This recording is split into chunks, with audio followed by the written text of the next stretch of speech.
In de naam van de Vader en de Zoon en Heilige Geest. Ik ben mama Susanna van de Rotterdamse parochie. Vandaag, 8 augustus 2021, vieren wij het feest van de jongeren, wat normaal op 4 augustus valt. Vandaag is het zondag en hebben wij de gelegenheid gekregen om die feest te vieren. Vandaag zijn we bij elkaar gekomen om te herdenken wat er op 4 augustus 1951 was gebeurd. De dag dat Papa Diangenda de jongeren heeft gezien met wie hij zou gaan werken. En vandaag herdenken wij die dag en vieren wij die dag. Alle Kimangristen in onze kerk zijn natuurlijk allemaal jongeren. We vragen uw bijdrage voor de jongerenfeest in de naam van de Vader en de Zoon Heilige Geest.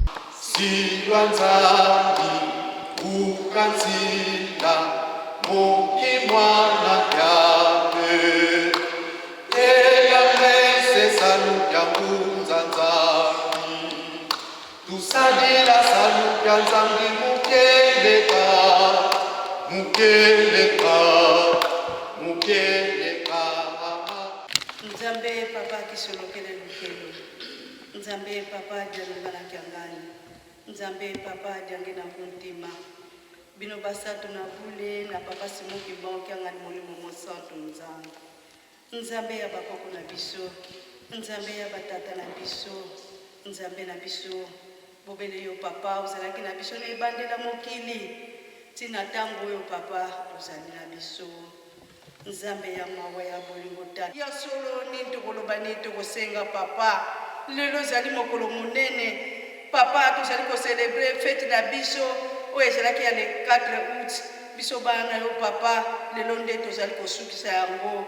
Nzambe ya mawa nzambe ya bolingo papa simuki mbango ya solo nina koloba nina kosenga tala bajeni na yo papa tofukami liboso na yo papa totosi mokolo mwa lelo ezali mokolo mwa yenge ezali mobeko monene oyo opesi biso bana na yo tosalaka eloko moko te totikaka nyonso tomataka na ngomba na yo esantu papa toyeye na mikumba ya masumu na biso nzambe yo nde moto okokitisa yango papa ebandela programme papa tobengi yo na suka pe papa tokobenga yo tosengi kimia na yo lisungi na yo mama mungu tosengi ezala na biso ebandeli ti suka na nkombo ya dina basata bule nzambe tata mwana molimo santu papa simuki mbango kianga tosengelaka mwaso amen.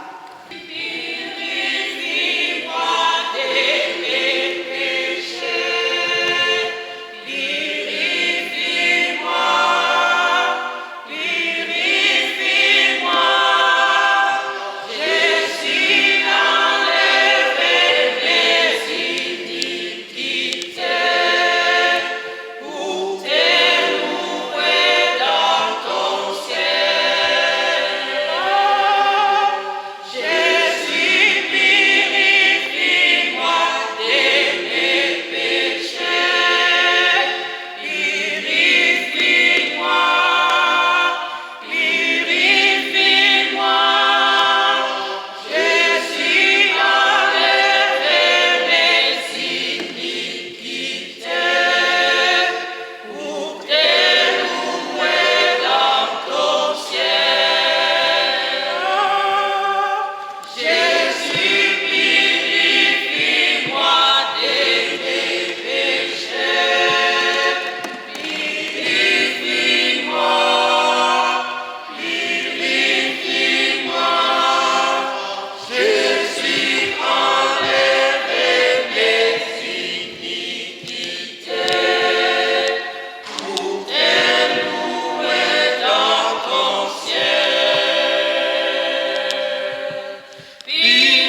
oshali nzambe wabanzambe mokonzi wa bakonzi nzambe wa maoka molimo santu elombe elombe suka elombe suka ya banzambe oshali nzambe wabanzambe mokonzi wa bakonzi nzambe wa maoka molimo santu elombe elombe suka elombe suka ya banzambe tango ozalaki na yuda na boyokani ya kala oteyaki obikisaki mpe osekwisaki solo bawei kasi tala ofingamaki emondo babetaki yo mabanga emondo babetaki yo fimbo ekoti ya nzube na moto babomaki yo oekulusu likolo misato osekwaki na bawe liboso ya kozonga mboka ya tata olongolaki bokonzi bwayo olibota ya bayuda opesi yango olibota ya pamba oyo etorama omokili libota ya bazonga libota ya bayindo na ekeke ya sunga isikwami tosepela tokamba nesengo lelo tozwi lisiko nzambe azongisi biso bato biso bayindo biso nde bilombe bilombe bilombe ya molimo bilombe na yo kimbangu basakoli ya suka bilombe na yo kimbangu bisone bilombe bilombe bilombe ya molimo bilombe na yo kimbangu basakoli ya suka bilombe na yo kimbangu bisone bilombe bilombe bilombe ya molimo bilombe na yo kimbangu basakoli ya suka batongi ya babele ya sika bapanzi ya sango na yo o mokili biso tozali nde bilombe bilombe na yo kimbangu biso nde bilombe bilombe bilombe ya molimo bilombe na yo kimbangu basakoli ya suka bilombe na yo kimbangu biso nde bilombe bilombe bilombe ya molimo bilombe na yo kimbangu basakoli ya suka etumba eleki makasi toyende kopesa yo maboko ekimbangu biso tozali nde bilombe bilombe na yo kimbangu biso nde bilombe bilombe bilombe ya molimo bilombe na yo kimbangu basakoli ya suka bilombe na yo kimbangu biso nde bilombe bilombe bilombe ya molimo bilombe na yo kimbangu basakoli ya suka tozali elongo na yo tata kozala na bobangi te tokolonga biso tozali nde bilombe bilombe na yo kimbangu biso nde bilombe bilombe bilombe ya molimo bilombe na yo kimbangu basakoli ya suka bilombe na yo kimbangu biso nde bilombe bilombe bilombe ya molimo bilombe na yo kimbangu basakoli ya suka tozali elongo na yo tata kozala na bobangi te tokolonga biso tozali nde bilombe bilombe na yo kimbangu biso nde bilombe bilombe bilombe ya molimo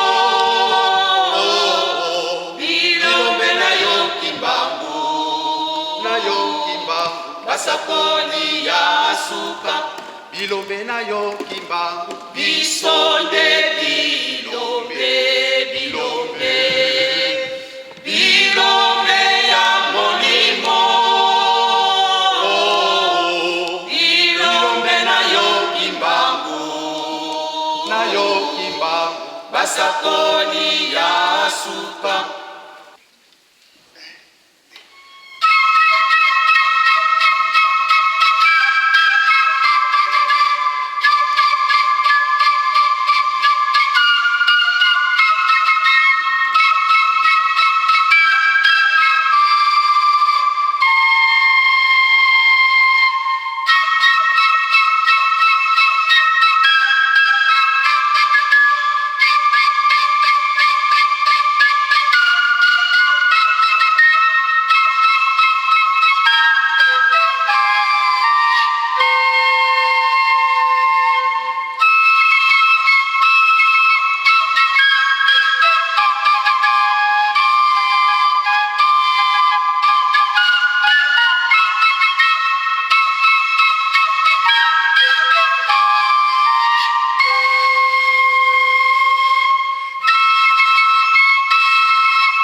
ya le 4 août lokola tozalaki na place te yango tozali kocelebre yango na mokolo mwa lelo. Mateya na biso tokozwa yango na mokanda ya Ezekiel. Tokozwa mateya na biso na mokanda ya Ezekiel 37 1 à 10. Soki tozwi toleki na Jean 11 à 15. Mpona bayebaki nsima totangaki mikanda mibale, Psaume 100 1 à 5, Psaume 100 1 à 5. Tolekaki na Exode 20 1 à 17. Mpe sikoyo tokotanga na Ezekiel 1 à 10, mpe Jean 10 11 à 15. Tobandi na Ezekiel 37 1 à 10. Soki tozwi nde totangi na kombo na Tata Mwana mpe Molimo Santo. Yawe, titre ya moto ya mokanda bakomi mikuwa ya kokauka. Yawe atiaki liboko na ye likolo na ngai. Molimo na ye amemi ngai na se ya bangomba. Na esika moko etonda na mikuwa. Yawe atondisi ngai bipai nyonso, atambwisi ngai bipai nyonso na kati ya mikuwa nyonso na se ya ngomba. Ezalaki ebele penza, pe nyonso ezalaki ya kokauka makasi. Bongo Yawe atuni ngai, yo moto okanisi mikuwa oyo ekokoma, mikuwa oyo ekoki kozwa lisusu, kozonga lisusu na bomoi. Nazongisi, nkolo Yawe bobele yo moko moto oyebi. Alobi na ngai, sakola na kombo na ngai, loba boye na mikuwa yango, mikuwa ya kokauka. Boyoka maloba ya Yawe, nkolo Yawe alobi na bino boye, nakokotisa pema pe kati na bino pe bokozala na bomoi, na kotia bino misisa pe misuni, na kolatisa bino poso, na kotia bino pe mabongo bokozala na bomoi, boye bokoyeba te ngai nazali Yawe. Nalobaki na mikuwa na kombo ya Yawe, nde ye moko apesaki ngai mitindo. Tango nazalaki koloba, makelele eyokanaki, mikuwa nyonso eningani. Mokuwa na mokuwa epusani moko na moko na se, na esika ya moninga na yango. Bongo nazalaki kotala, namoni ete misisa na misuni ezongeli mikuwa, pe ezipami na poso, kasi ezalaki na pema te. Bongo Yawe alobi na ngai, yo moto sakola na kombo na ngai, loba boye na pema, pema nkolo Yawe alobi na yo. Bimela bipai nyonso oyo mopepe eutaka, pe yaka kokota na bibembe oyo po ezonga lisusu na bomoi. Bongo nalobaki na kombo na Yawe ndenge apesaki ngai mitindo. Pema ekotaki na bibembe pe yango ezongaki lisusu na bomoi. Bato yango batelemaki bazalaki ebembe penza koleka. Toleki na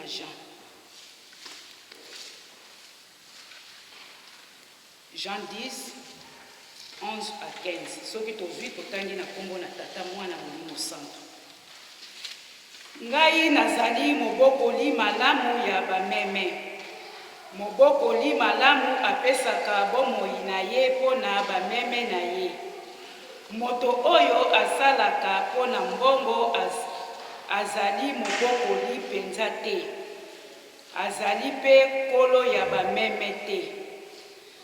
Soki amoni nkoi ezali koya atikaka bameme mpe akimaka, bongo nkoi ekangi bameme mpe epanzaka bango. Pamba te ye asalaka mpo na mbongo mpe ayokelaka bameme wana bameme mawa te. Ngai nazali mobokoli malamu, nayebi meme na ngai mpe yango eyebi ngai. Bobele ndenge tata ayebi ngai mpe ngai nayebi ye. Nakopesaka bomoi na ngai mpo na bameme na ngai. Tobonde. Na kombo na tata mwana Molimo Santo. Nzambe na mawa, nzambe na bolingo, papa Simoni Kimbangu Kiangani. Yambo nasenga papa nasengi bolimbisi pote utatongo na tango yo nasali moko ya petwa liboso na lote. Papa limbisa. Etamboli nanga na sena tango ezali pasi pe mawa liboso na yo nzambe. Kasi papa bokola mikoye pa inanga na mokolo ya lukumu tozali ko célébrer fête ya jeunesse kimbangiste. Bopona miyeye pa inanga pote na liesa bapate na yo. Soki yo nzambe opesi ngai te, papa nakopesa bana na yo nini? Tokomi na ntango moko ya pasi, soki napesi bango bileyo ya ngai ya bonzoto, papa bana na yo bakozwa eloko te, kozala pasi mpo na bango. Yango wana nabengi yo, yaka olata ngai, oyo nga na koloba ya ngai te, kasi oyo yo nzambe obongisi po te napesa bana na yo. Na ngai na bana na yo tobomba tosalela, po te mokolo wana tokoka kobika. Nyonso ya yo te papa olongoli pene na biso bana na yo, ebandeli tino suka na maboko na yo nzambe tata na biso, na kombo na yo tata mwana Molimo Santo tokosengelaka maso. Amen. Na kombo na tata mwana pe Molimo Santo. Toyebi biso banso lelo ezali mokolo monene ya yeyenga, pe mokolo oyo tozali ko célébrer fête ya jeunesse kimbangiste Bouta le 4 août 1951 kino lelo le 4 août 2021. Tozali ko célébrer 70 ans ya jeunesse kimbangiste. Mateya na biso na mokolo mwa lelo totandaki na Psaume. Psaume ezali banzembo oyo Davidi abandaki koyembela tata Nzambe. Lolenge pe biso tosili koyemba kati na esiko. Psaume na biso na mokolo mwa lelo tozwi yango elobi na biso eyali psaume ya kosenga merci epai na tata Nzambe. Balobi na biso toyembela tata Nzambe na esengo. Toya epai na ye. Po yende mutu asali biso tozali bameme na ye. Toya na lopango na ye po na koyembela ye, tokumisa ye, tosanzola ye. Soki totali biso pe awa touti koyembela tata Nzambe, touti kokumisa tata Nzambe. Tata Nzambe bakokumisaka ye kati na ndako na Nzambe. Ndenge balobi toya na ndako na ye, toya na lopango na ye, tokumisa ye. Tozali na esika mosusu oyo tokoki kokumisela tata Nzambe te, kaka na kati na ndako na Nzambe. Yango wana soki tozali koyembela tata Nzambe, toyembelaka tata Nzambe na esengo. Pamba te ye azali na posa ya esengo wana, azali na posa ya lokumu wana. Topesa ye lokumu oyo esengeli, pamba te ye nde mutu asali biso tokoka kozala. Soki totali bolamu ya tata Nzambe ndenge kaka tolalaka tolamukaka, ezali deja bolamu tata Nzambe azali kolakisa epai na biso. Eloko biso tokoki kozongisa epai na ye kaka kokumisa ye. Kasi biso ekozalaka pasi ntango ekomi toyembela tata Nzambe, mosusu akangi elongi na ye. Yo mutu ozali koyembela tata Nzambe, okangi elongi ndenge nini okopesa tata Nzambe esengo. Ntango akokumisa tata Nzambe, mosusu atelemi na ye abeti na ye fasi, ondire kutu aza na ye wana te. Mosusu azali koyemba tika kaka na yemba na ngai, ozali kopesa tata Nzambe esengo te. Ebongi ntango tozali koyembela tata Nzambe, toyembele na mongongo ya kitoko na esengo nyonso oyo ezali kowuta na kati na mitema na biso, po te ye akoka kosepela azwa esengo biso bana na ye tozali kopesa. na yango soki tozali koyemba tokokaka koyeba pe maye tozali koyemba pamba te koyemba ezali kosambela mbala na mibale tata nzambe azali kopesa biso bamessage meme na banzembo yango wana soki tozali koyemba toyebaka maloba nini oyo elobameli biso na kati na banzembo na mokanda na biso ya exode kuna exode ezali conseil oyo tata nzambe apesi epai na bana na ye po te bakoka kotambola na yango ndenge pe biso tokomonaka baboti na biso to biso lelo oyo tokoma kopesa baconseil na kati na epai na bana na biso mwana soki olandi nzela oyo olandi baninga oyo ya mabe vi na yo ekozala mabe kasi soki olandi nzela oyo tozali koyebisa yo ya malamu tanga kelasi landa bakamaradi ya malamu vi na yo ekozala malamu moboti nyonso soki aboti mwana na ye azali koteya ye azali koyoka te kosalaka pasi lolenge moko na tata nzambe apesi biso baconseil oyo po te tokoka kotambola na yango po te vi na biso epai tozali kokende tokoka kosepela soki totali tozali na référence ya 3 générations eleki liboso na biso 3 générations wana bayokaki baconseil ya tata nzambe te 3 générations wana bayokaki mibeko ya tata nzambe te basaleli yango te balobi mokati mbila kwei na ntongo yo moto koya na nsima okozwa mayele biso ebongi tozwa mayele pamba te 3 génération eleki liboso na biso basepelaki te sor na bango ezalaki kaka kobele pasi ezalaki kolela biso bato toye nsima ebongi totosa baconseil oyo tata nzambe azali kopesa biso po te tokoka kosepela epai tozali kokende tokoka kosepela kasi soki kino lelo biso bakimbangiste tozali kotosa kaka mibeko te tokotosa mibeko ntango nini touti mosika epai tozali kokende komi pembeni papa alobi pasi na bisengo nyonso mibale ezali koya nzela moko toluka tozali kambo nyonso tata nzambe ya boyi ekomi mobeko totala mibeko tata balobi na biso te mokolo na yenga tokozwa verset 11 na 12 mokolo na yenga na exode 11-12 verset yango wana tokobetela 7 mokolo na yenga tokumisa tata nzambe pamba te ezali mokolo na lokumu tokosala mosala moko te biso te bana te bawungu oyo bazali kosala epai na yo te ezali mokolo na tata nzambe topesa yango epai na tata nzambe soki totali na bolingo ya tata nzambe asali mikolo sambo asali 7 jours apesi biso bana na bato motoba tolia tomela bolingo ya tata nzambe soki ezalaki tata nzambe azali mutu lokola biso na mitemo ya biso tolingaki tokabola 7 jours wana katikati ye azwa 3 biso tozwa 4 soit ye azwa 4 biso tozwa 3 mais tata nzambe bolingo na ye apesi biso 6 jours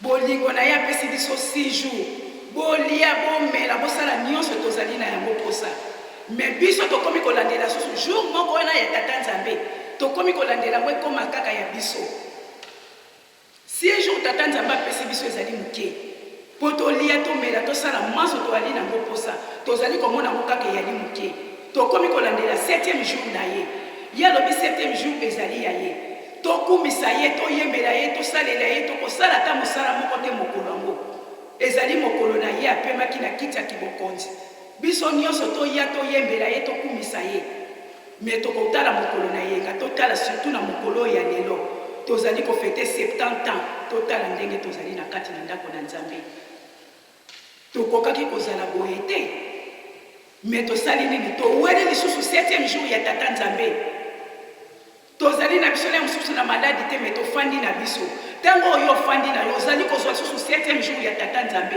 ozali kotosa te tokamati ngwenzi toye kotia yango liboso na ndako na nzambe soki batuni mama okei wapi onake na defi te nakuti kozwa nauti kosomba te me nauti kodefa molimo azali songisongi tata simoni kimbangu 3 semaines passé alobi ata kodefa tokoki kodefaka mokolo na yenga te me biso tobimisi ngwenzi awa mokolo na yenga tokomi kokende kodefa tolobi tozosomba te tozodefa siko kodefa wana tozali kotosa mobeko to tozali kotosa te titre titre ya mateya na biso na mokolo mwa lelo thème nango ezali tomituna. Tomituna, ngai na mituna, yo mituna, ye mituna. Thème na biso yango wana.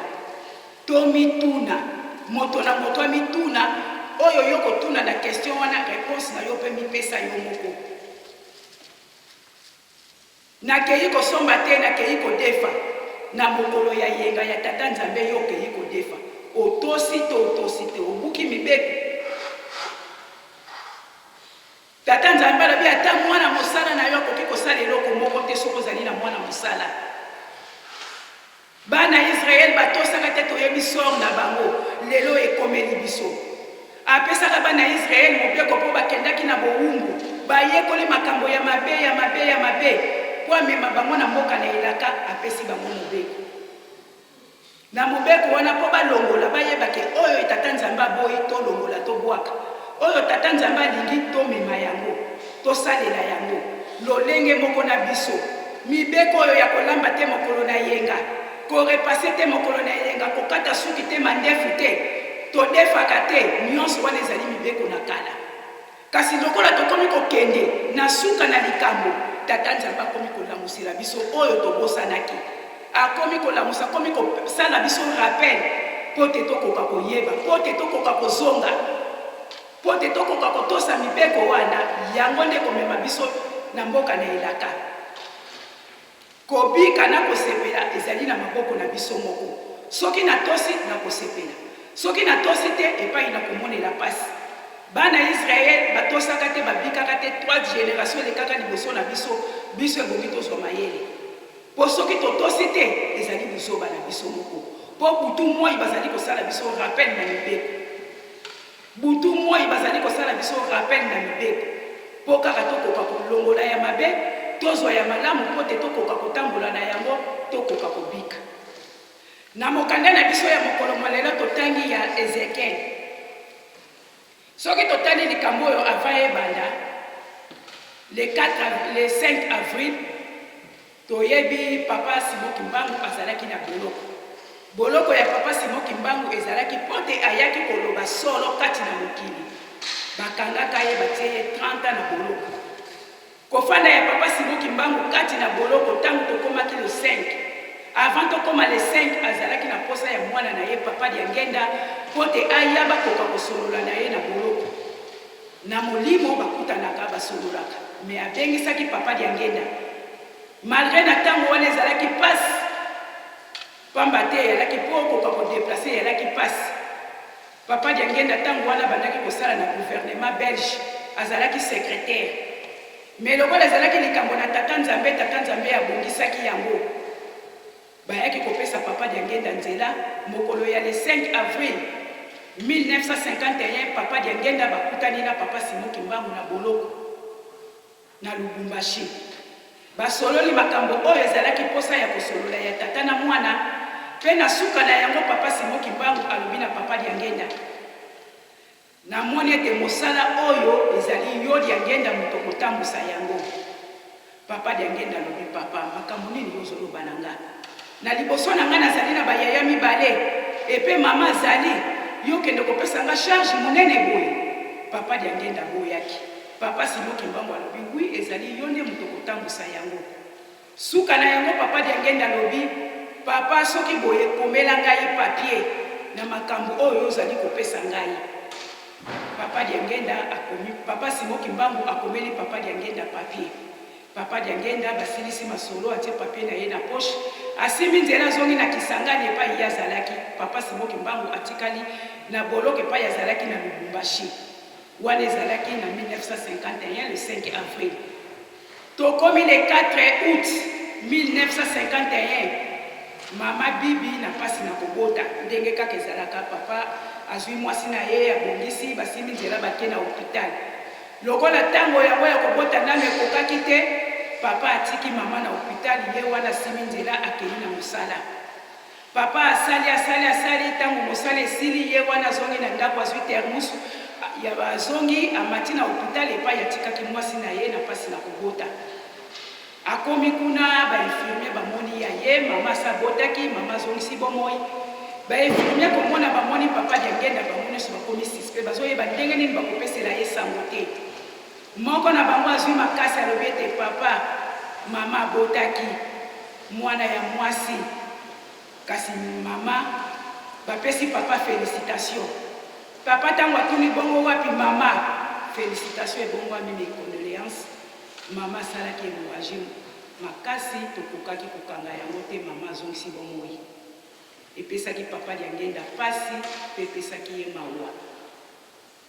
Asengi bango bolakisa ngai epai mama azali. Bakei na ye kofongola kaka bafongoli porte epai batiaki mama papa ye moko amimemani ti epai banzoto elalaki ake kokuta banzoto misato ya mama bibi batie na kati. Lokola azalaki nzambe aye kose retrouve kaka liboso ya mutu ya mwasi na ye. Alongoli dra atali boye mama. Papa fukami aleli epai na papa na ye. Papa soko koki kozongisela ngai mwasi na ngai kati na mokili. Pe papa Simoki Mbangu alokaki kolela ya papa Diangenda azongisaki mama bibi. Mama alamuki abongisi bilamba papa liboso na mwana mama na sima bazali koya. Ba infirmier tango bamoni kaka bango nyonso bapanzani. Balelisi singepa ya bakonzi na bango. Diangenda mwasi na ye akufaki asili kolamusa mwasi na ye. Bakonzi balobi sango wana bobimisa yango te bobomba. Likambo nini tokozwa wana? Mama akufi nzoto ya mama ezali lisusu na valeur te. Mama azongi na bomoi nzoto ezongi na valeur. Mwana moke abotami. Tozali na biloko misato tokozwa wana. Le 4 août kaka na mokolo yango papa Simoki Mbangu amemi papa Diangenda na vale na ngomba ya monene oyo akendaki kolakisa ye mikuwa oyo totangi na mokolo mwa lelo. Tala ebele na bato papa Simoki Mbangu asili kolakisa papa Diangenda. Tala bato yo kosala na bango papa yoki somo ebele na bato oyo eske bakoyokela nga? Papa Simoki Mbangu alobi bakoyokela yo. Likambo oyo totangi na mokanda ya Ezekiel ya mikuwa ezali likambo ya sikate. Ezali likambo esalami bambula na bambula basiècle na basiècle kasi ekokokisama na génération ya tata Molimo Santo. Ekokisami na ntango na biso. Tozalaka na biso bato te, tozalaka bato ya kosakanela. Memi nyama azali na valeur koleka biso bato. Mikuwa elati nzoto biso bato tozalaka na tina te. Papa Simoki Mbangu azongisi biso na tina. Yawe alobi na Ezekiel mikuwa oyo eske koki kozonga lisusu na bomoi? Ezekiel alobi obele yo moko nzambe oyebi. Alobi sambela na kombo na ngai likolo na mikuwa oyo. Ezekiel asambeli mikuwa ya kokauka ebendani elati nzoto elati misuni elati misisa ebongwami ekomi moto lelo oyo biso oyo. Alobi ekoki te sambela lisusu na kombo na nga. Yawe alobi olata pema. Ezekiel asambeli lisusu abondeli alobi Yawe alobi lata pema. Mikuwa ekozwa pema elongwe ebembe elongwe mikuwa ekozwa pema eloko na motuya yango na tata nzambe eloko ya kolingelaka biso oyo ekofandaka na kati oyo ewute epai na ye yango na eloko ya landelaka biso pema oyo ewute epai na ye yango yalingaka tobebisa te yango na mama na likambo na nzoto na moto. Tozalaka na biso bato te. Papa Simoki Mbangu aye kozongisa biso na esika na ye. Na esika oyo tozalaka bamoni biso na vale ebele na bato tokutani na kati na vale balakisi papa Diangenda bango wana kosalela na bango motuna. Nazalaki na vale. Soki nazalaki na vale eske nazali kotosa yango tobima te na biso na mokolo molelo ezali na mituna. Eske nazali kotosa Oso tolobi nani bazalaka na vale awa biso nyonso tokotia maboko tozalaki na vale tomonanaki na vale biso bato bamonaki biso biso tozali baponami mutu akoboya azalaki na vale awa aza te kasi mama na likambo oyo tolobi na mituna na vale wana namonanaka balobaka na papa ya ngenda na papa Simoki Mbangu bango wana kosala na bango eske nazali kosala na papa na solo nazali kopesa ye maboko ndenge bamonaki nga na vale oyo tokumisaka ke nazalaki na vale mama na likambo nazali kosala nazali kopesa maboko soki nazali kosala ezali malamu soki nazali kopesa maboko ezali malamu kasi soki nazali kopesa maboko te na nzembo moko ya jejeki papa ya ngenda azali kolela alobi namoni ebele na bato nasepeli kosala na bango kasi nzoka bazali bato na nga te bazali bato ya ngana alele lisusu alobi nateyi bilema baboyi kobongwama nazali koyeba nini nasala lisusu te po bino bokoka kobongwama biso bato tomonanaki na vale lelo tokomi bilima lelo tokomi kobundisa moto oyo azongisi biso na bomoi tozali bilema toyaki kokota na kati na ndako na Nzambe po topesa ye maboko to po tobundisa ye mituna position na ngaki mbangiste na kati ya ndako ya Nzambe ya Tata Molimo Santo ezali lolenge nini kombo ya lokumu na lati ya kimbangiste lolenge nini nazali komemela yango na mituna touti mosika epai tokomi pembeni lelo papa soka lobi akata likambo ngai oyo namonanaki na vale nakosepela to ekozala na ngai pasi tomonaka bana ntango bakendaka klase ntango tozalaki na Afrique po proclamation ebandaki kosalama libanda toyebi mutu mwana nyonso akendaka klase basusu bakendaka balandaka leson mpenza basusu bakendaka mosala na bango koderage baninga na kati na kelasi mosusu na ndako balamoni ye alati uniforme akomi na libanda achange na ye nzela me biso awa mpe tozali koya ezali kaka ndenge moko bana bakendaka klase biso sikoyo tozali koya na klase ya molimo ndenge nga nazwi chance lelo naye koleka naye kopesa leson ya molimo tata Simoni Kimbangu azali kopesa biso baleson ya molimo ifo toyebaka nanu biti nini oyo biso toyelaka ndako na Nzambe soki ozali koyeba biti oyo oyaka na ndako na Nzambe ya solo tokotosa kasi soki tozali koyeba biti oyo toyelaka na ndako na Nzambe te tozali lokola bilema oyo papa milelelaki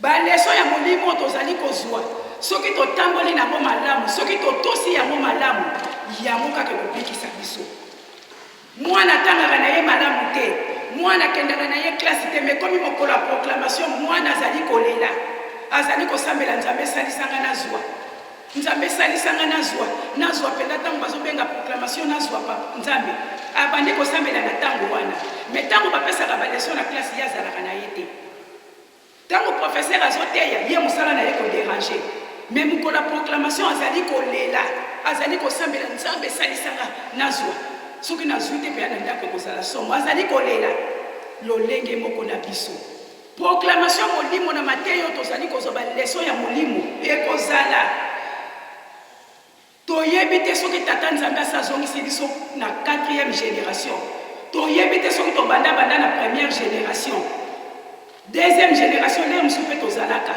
telima tata Nzambe amoni tozali kobongwama te akitisi biso na 3e amoni tobongwami te akitisi biso na 4e azali leloko moko azali koluka epai na biso apesi biso chance ya 4e génération mwana na klase soki azwi te akosala makasi année prochaine atravaille makasi po takoka kozwa me biso génération ya suka 5e ezali te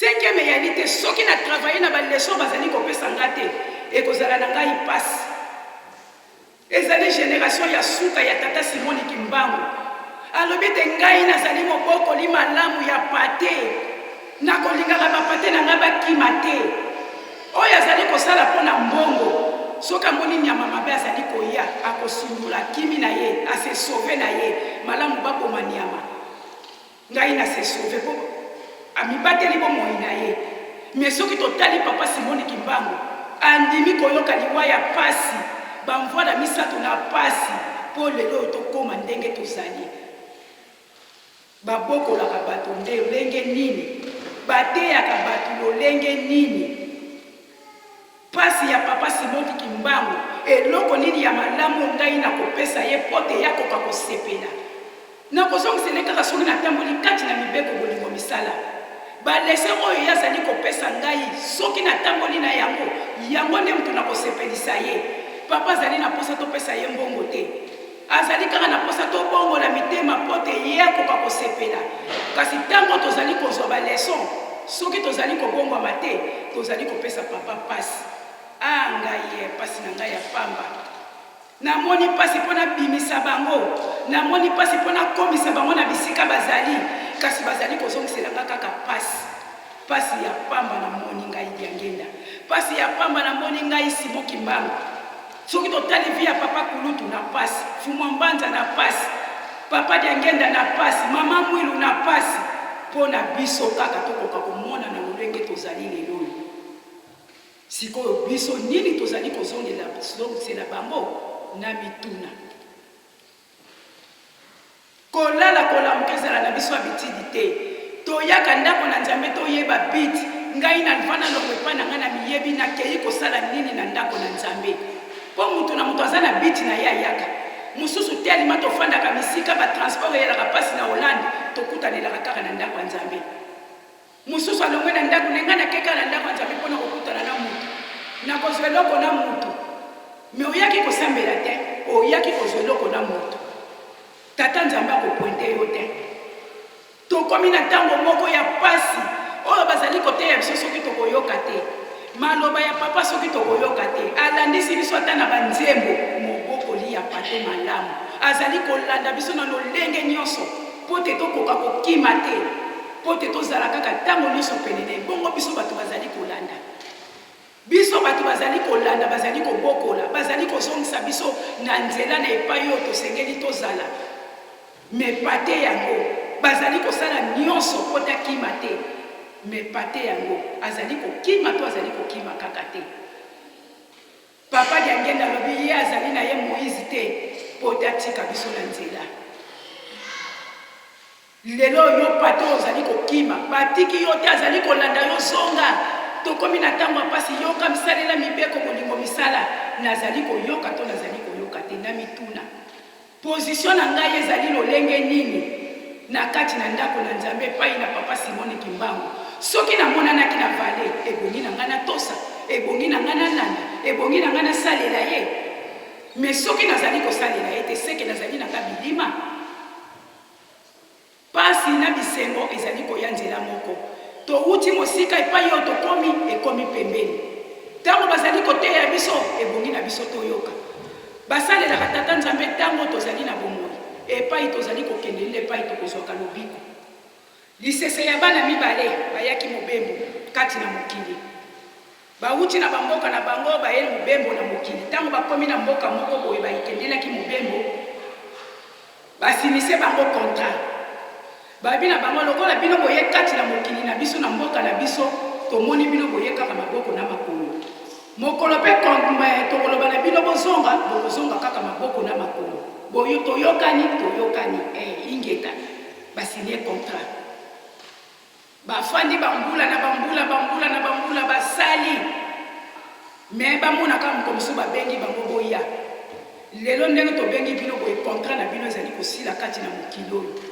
ezali kosenga bokanga biloko bozonga tokanga biloko wana contrat na biso esili esengi ke tokanga biloko tokende babi bokokanga biloko te ntango boyaki tolobaki na bino nini boye maboko na makolo mokolo na bino mpe soki ekoki ya kozonga bokozonga maboko na makolo donc ndenge kaka botelemi botozoloba na bino tozali kokende kotika bino bozwa nzela bozonga na mboka na bino bazongaki kaka ndenge bazwilaki bango bakei ntina mboka na bango bakomi bakuti baboti babandi kobeta lisolo epai tokendaki malamu tofandaki toliaki tosalaki poko ekoki papa alakisi ya leki alobi yo leki epai oyo yalaki tala mosala yo nga nasalelaki yo yango papa osalela nga mosala oyo ntango nini alobi na moke kaka oyo bandaki kotindela ngai yango ngai na bandaki kobongisela yo place na yo yango asepeli ekomi na yaya mpe azali koluka balakisa ye ya ye yo ntango okendaki na yo libanda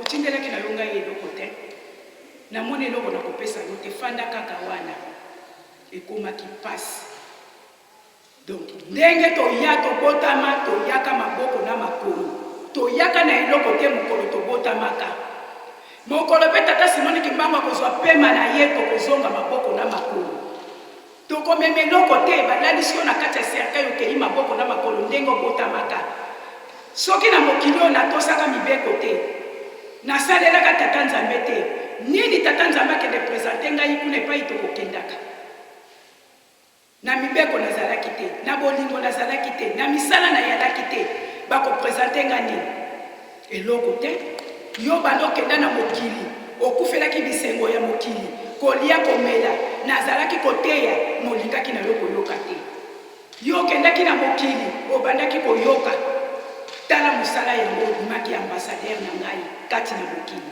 sepela na ngai na loboko mobali ntango wana ngai moto natosaki te sor na ngai ezali nini na mituna sor na ngai ezali nini ngai moto natosaki te kokoma kolela papa Simon Kimbangu alobi ete bamisusu bakosalela bakokoma baboyi ya baninga na bango ngai mpenza soki natosaki okomi boyi na ngai na konyokola yo na kotortire yo soki ngai na kolonga yo okomi boyi na ngai na kotortire yo mpenza yango na ntango bazali koloba na biso toyoka tosalela tata Nzambe bakosalelake na bomoi epai tokendaka kozwa lifuti butu ate yini suka na yango ntongo ekotanaka totala mokili ndenge ekomi butu moi bazali koteya mpo na nini tozali koyoka te ebongi tofandaka na biso na bandako toya kosalaka nini na ndako na Nzambe tozoyaka kotondisa baba tozoyaka ke balobake papa zolobake nazali na ebele ya bato nzoka bato yango baza na bango ya ye te lelo tokomi kokosela satan makambo kasi satan mpe mokolo wana kotelema kota loba mpo ye mpe aza na jugement na ye ngai natandaki bisengo na ngai nabengaki na ngai moto te natie yango na nzela bango moko babandaki koya ngai nabengaki bango te ye bakoluka ase défendre kolala kolamuka ezala na biso abitidi te lelo tofete 70 ans mama bibi akufaki bazongisi ye na bomoi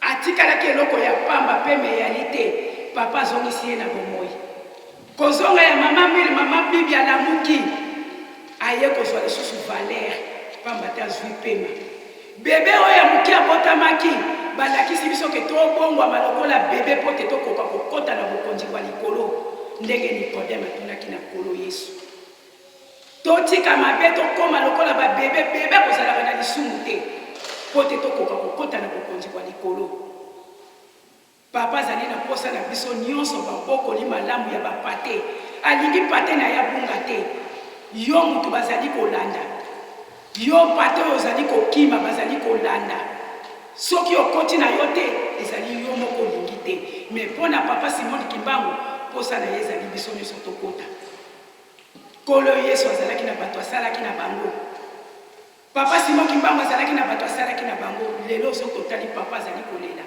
na kosala na banani pasi na mituna na telemeli wapi wuta na kota lingomba nazali na mbula boni kati na mbula onga na kota lingomba nini nazali kosala ya malamu ezali kosepelisa tata Nzambe oyo nazali kosala ya mabe bongi na tika pamba te tokomi na ntango moko ya pasi ezali kosenga tobongwama baleso ya molimo tozwaka tokoka kosalela yango mpo te koka kobikisa biso na mokolo na suka na kombo na tata mwana molimo sango totelema tobanga. Notre Père qui es au ciel, que ton règne vienne, que ta volonté soit faite sur la terre comme au ciel. Donne-nous aujourd'hui notre pain quotidien. Pardonne-nous nos offenses, comme nous pardonnons à ceux qui nous ont offensés.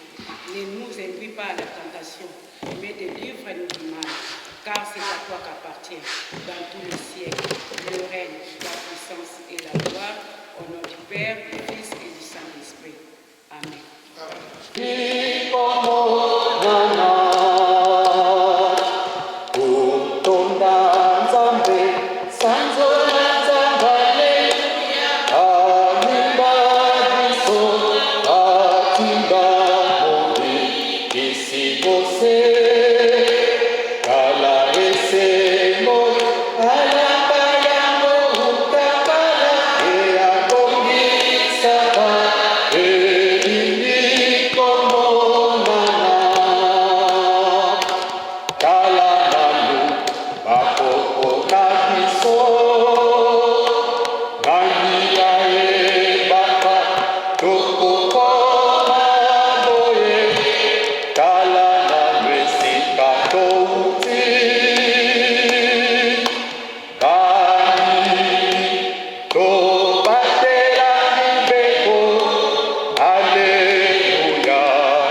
2021 herdenken wij en vieren wij 70 jaar bestaan van Lokimbangisme.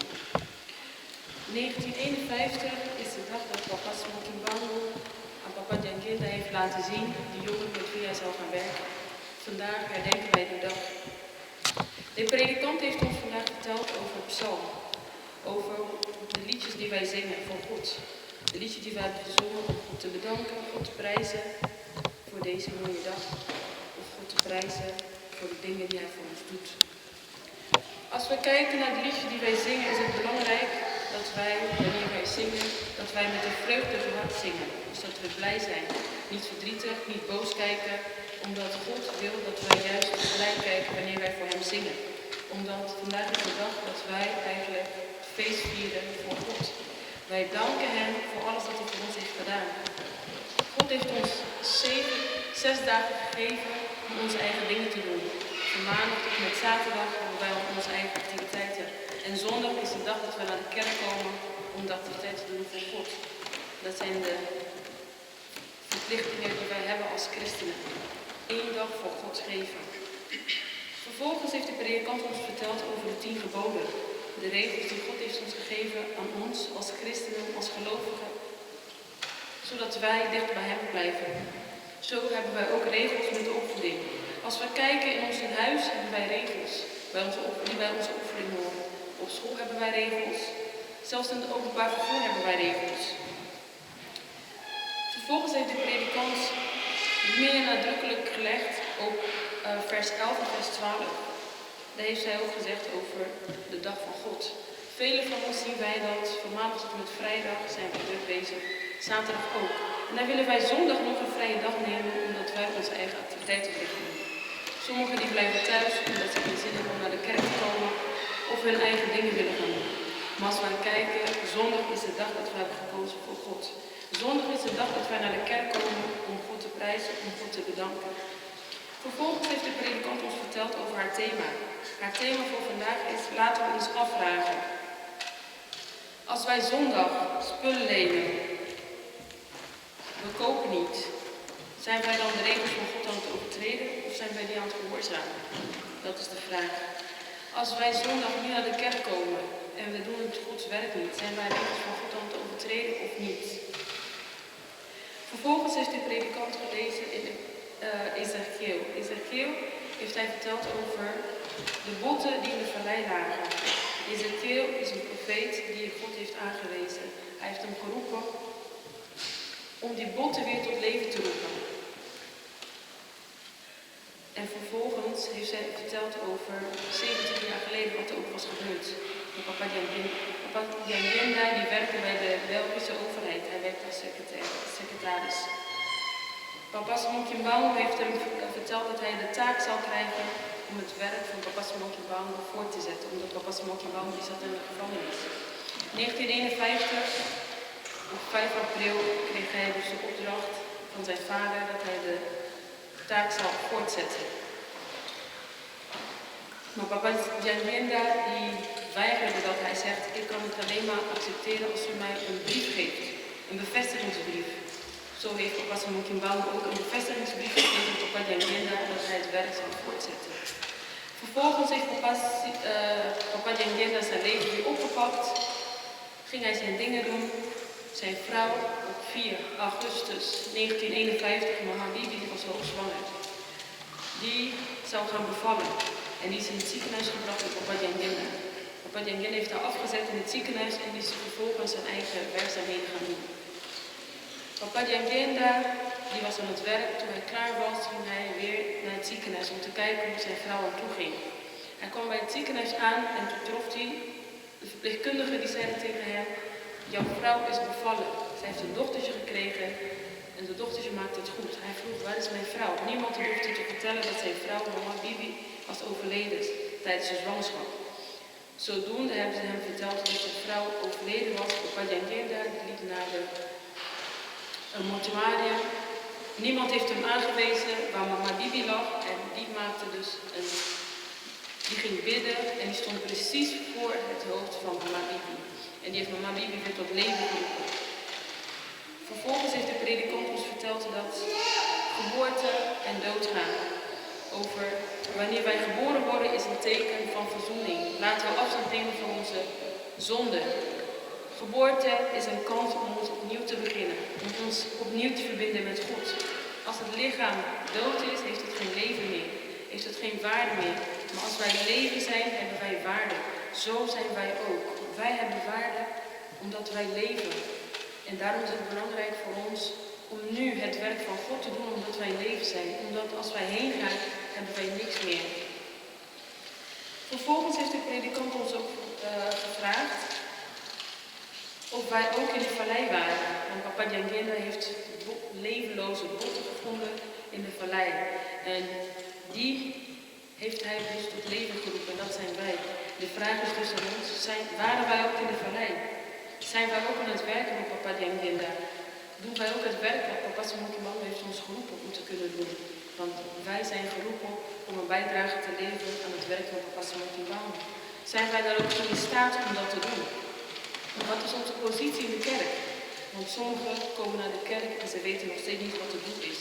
Belangrijk is ook om te weten, wat is ons doel als we naar de kerk komen? Wat is de bedoeling? Komen we alleen voor de gezelligheid? Komen we alleen omdat mijn vriendje of vriendinnetje ook naar de kerk komt? Belangrijk is voor ons om te weten, wanneer wij in de kerk komen, dat wij Gods werk gaan doen. Als wij Gods werk gaan doen en gehoorzamen aan wat God ons vraagt, de 10 geboden, liefde hebben voor elkaar en de bouw aan Kambe Jeruzalem, zo kunnen wij het redden. Zo krijgen wij het eeuwige leven wat we pas mogen dan ons vragen. Niet door middel van alleen geld geven, maar ook door middel van gehoorzamen. Als we kijken op school, wanneer er toetsen zijn, gaan wij natuurlijk eerst de theorie voorbereiden. En vervolgens krijgen wij de toets. Maar als jij de theorie niet hebt voorbereid, hoe kan jij dan de toets maken? Zo is het ook met ons in de kerk.